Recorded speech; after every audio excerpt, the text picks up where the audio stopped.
আমার ছেলে হয়েছিল সিজারে। এরপর আমি অনেকটা মোটা হয়ে যাই। সিজারের পর নাকি মেয়েরা মোটা হয়ে যায়। এখানে আমার দোষ কোথায়? মোটা হয়ে যাওয়ার আমার স্বামী আমাকে শারীরিকভাবে মানসিকভাবে এত নির্যাতন করতে থাকে, আমি নিজেকে শেষ করে দেওয়ার সিদ্ধান্ত নেই। বাচ্চা হওয়ার আগে আমি অনেক চিকন ছিলাম, সুন্দর ছিলাম, কিন্তু বাচ্চা হওয়ার পর বাচ্চার খেয়াল রাখতে গিয়ে রাতের পর রাত জেগে কাটিয়েছি। ঘরের সবাই নাক ডেকে ঘুমালেও আমার ঘুম হতো না।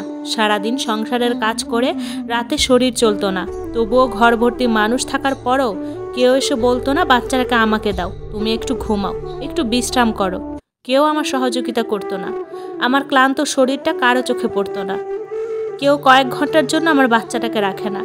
রাতে বাচ্চা কান্না করলে শাশুড়ি, শ্বশুর, ননদ, এমনকি আমার স্বামীরও ঘুমের ডিস্টার্ব হয়ে যেত।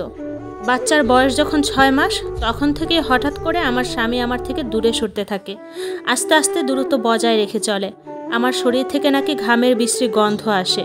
আমি নাকি অপরিষ্কার থাকি, কিন্তু সারাদিন সংসার সামলে, দুধের বাচ্চা সামলে নিজের জন্য 1 মিনিটও সময় পেতাম না।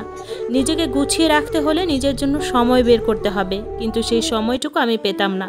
সংসারের কত কাজ একা হাতে সব সামলানো, ঘর পরিষ্কার, থালা বাসন মাজা, কাপড় চোপড় ধোয়া, রান্নাবান্না থেকে শুরু করে ঘরের যাবতীয় কাজ, এমনকি কেউ আমাকে একটু সাহায্যও করতো না। শাশুড়ি, ননদ, কেউ না। তারপর আবার বাচ্চা সামলানো, এত কিছুর পর নিজের জন্য সময় কোথায় পাই? স্বামী আলাদা রুমে থাকা শুরু করে, কারণ একটাই, আমি মোটা, আমাকে তার আর ভালো লাগে না। অথচ তাকে বাবা ডাক শোনানোর জন্য আমার নিজের ফিগার নষ্ট হয়েছে। অবহেলার পরিমাণ যখন খুব বেড়ে যায়, তখন একদিন বুঝতে পারি সে তার খালাতো বোনের সাথে সম্পর্কে জড়িয়েছে। ওই মেয়েও ঘন ঘন আমার শ্বশুর বাড়িতে আসতো। আমি টের পাইনি প্রথমে, কারণ আমি আমার মতো সরল ভাবি সবাইকে।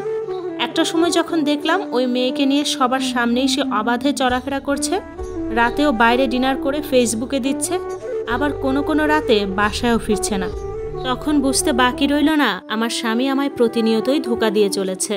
আমার সন্তানকে তার বাবার আদর ভালোবাসা থেকে দিন দিন বঞ্চিত হতে দেখে আর চুপ থাকতে পারিনি। স্বামীকে সোজা সাপটা জিজ্ঞেস করি সে এসব গুনাহর কাজ থেকে নিজেকে বিরত রাখবে কিনা। আমার স্বামী সেদিন আমাকে এত মারে যে আমার ডান হাতটা ভেঙে যায়। ব্যথায় চিৎকার করতে করতে সন্তানকে বুকে নিয়ে সেদিনই বাপের বাড়ি চলে আসি। আজ 1 বছর হয়ে গেল সে আর আমাকে নিতে আসেনি। 2-1 বার কল দিয়ে খোঁজ নিয়েছিল আছি নাকি মারা গেছি। 2 মাস আগে খবর পেলাম সে তার খালাতো বোনকে নিয়ে বিদেশ চলে গিয়েছে। সত্যতা কতটুকু তা যাচাই করার মন মানসিকতা আর নেই। আমি তাকে এখনও খুব ভালোবাসি, কারণ সে আমার সন্তানের বাবা। যদি সে অন্য কারোর সাথে ঘর বেঁধেও থাকে, সুখী হয়, সে খবরও নিতে যাব না, কারণ মানুষের থেকে শোনা কথা অনেক সময় ভুলও হতে পারে।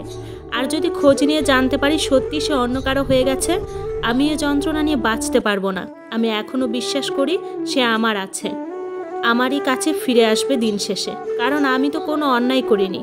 তার জন্য কাঁদতে কাঁদতে আমার ওজন এখন 85 থেকে 45 কেজি হয়ে গেছে। সে একবার যদি ফিরে এসে দেখতো আমায়, সে নিজেও কাঁদতো আমায় দেখে। কতটা নিঃস্বার্থভাবে তাকে আমি ভালোবেসেছিলাম। এই স্টোরিটা এক আপু লিখে পাঠিয়েছেন। আসলে আপুটার স্টোরিটা শুনে আমি কিছু বলার ভাষা খুঁজে পাচ্ছি না। স্বামী সারা জীবনের কঠোর পরিশ্রম স্ত্রীর একদিনের প্রসবকালীন ব্যথার সমান হবে না। স্ত্রীকে দাসী নয়, রানীর মতো রাখা উচিত, কারণ স্ত্রী মৃত্যুর ভয় অপেক্ষা করে স্বামীকে বাবা ডাক শোনায়।